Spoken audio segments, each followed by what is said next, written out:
Bogaty czy biedny?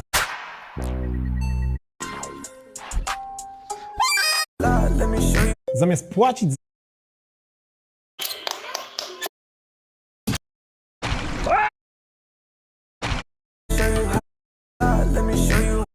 Liczba dzieci. Sketchbook check. Jeśli uda ci się zatrzymać tego shorta na moim skinie, zrób screena oraz zremiksuj ten short, a osobiście dam